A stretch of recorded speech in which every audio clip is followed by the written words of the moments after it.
Rembrandt Communications helps you boost sales, awareness, and credibility fast with a unique combination of SEO, copywriting, content marketing strategy, and public relations. Visit RembrandtWrites.com for your free initial consultation today. Welcome back to Simplify Your Small Business. David Wolf here, as always, with Melanie Rembrandt. Hi, Melanie.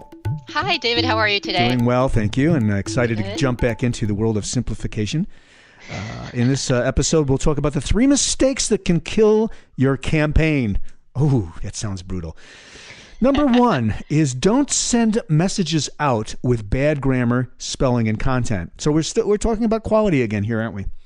Right. I mean, when it comes to emails, we've all received those emails with some kind of mistake in it.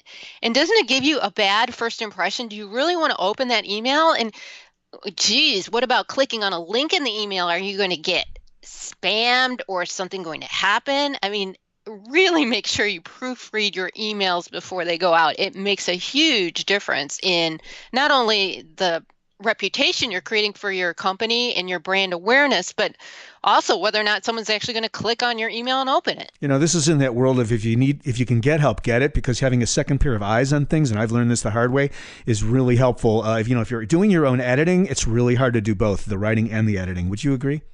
Exactly. And usually once you press that send button, it's all over. I'm always afraid of the send button. In fact, I send myself tests over and over and over compulsively so that I'm checking if in that particular instance I don't have someone that can look at it that's separate from me. I guess in the world of copywriting, this is a slight tangent, but I just want to hit it and see what you think. You can break some rules because, we know that advertising, copywriting it's headline-ish. It sometimes doesn't have exact punctuation. There are things that you can do to make it creative, but still not blowing it out so that it's just looks lousy. Exactly. We're talking about blatant grammar and spelling errors that don't really go with your marketing message. All right, cool. I just wanted to make that clarification, probably for myself. Number 2, avoid sending messages that don't provide value to your customers. Well, we've been hammering away at this one throughout the series. Please, I'll toss it to you. Exactly. I just think it's something people forget. They're so business owners are so involved with their current sale or what their marketing message is, that they forget. And really, are you going to open an email if you just don't care about the contents?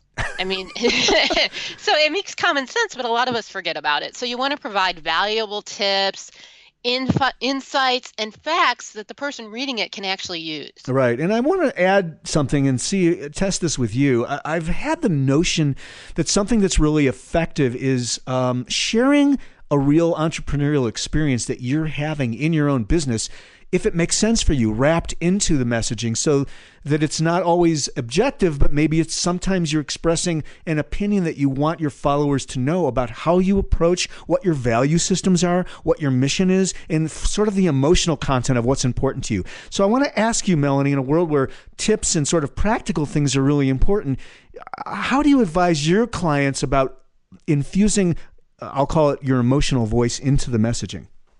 Well, people love to hear personal success and tragic stories, and telling stories is huge in marketing, especially today. People want to hear the before and after, and everyone likes a good, entertaining story with a great ending or something they can learn from. So, if you can tell it in an entertaining, interesting way where your target market is going to get something out of it, by all means, provide your personal insights. That also gives you a competitive advantage because no one can tell your story like you can. Yeah, no one can tell it like you can. So well said. And finally, number 4, don't send messages that are full of, quote, air quotes, fluff. So what is fluff?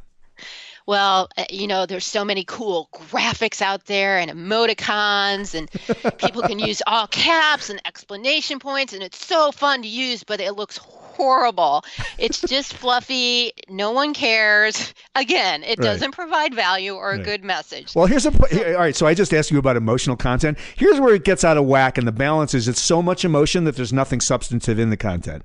And exactly. We've all met people that are like a walking human explanation point. So you don't want to do that in writing either. I try not to do it in my podcast practice. It's just, and I have over the years, I've gotten less objective and neutral and more subjective and putting myself in. But there's this balance that's right for you. And so I think that's kind of where we sit on that. Fluff is fluff, and you don't want to go too far. You don't want to push the needle too far in the fluff direction. Right. And it always helps too if you have an outsider read something before you send it out, because if you're too close to it, you're not going to see the fluff. Right. And even if it gets approved by you and whoever's cross-checking, as you always say, measure the number of clicks and responses you're getting and the quality of those responses. So Exactly. Email mistakes that can kill your campaign. Number 1, don't send messages out with bad grammar, spelling, and content. Please proofread, please. Number 2 is sending messages that don't provide value to your customers. Yes, we say this all the time, but value to your customers is extremely important. And finally, don't send fluff. Don't send messages full of fluff. It's not a good idea. We don't want to hear it. We don't want to see it. Please avoid the fluff. We'll save it for the cotton candy at the movies. All right.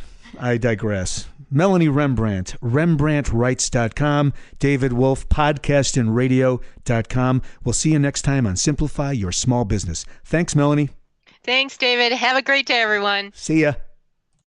Podcast and Radio Networks produces and distributes podcasts and audiobooks for authors, speakers, entrepreneurs, and business leaders. If you're an existing podcaster, find out about our unique Grow Your Podcast Distribution program to help you grow, connect, engage, and transact with your audience. Learn more at podcastandradio.com.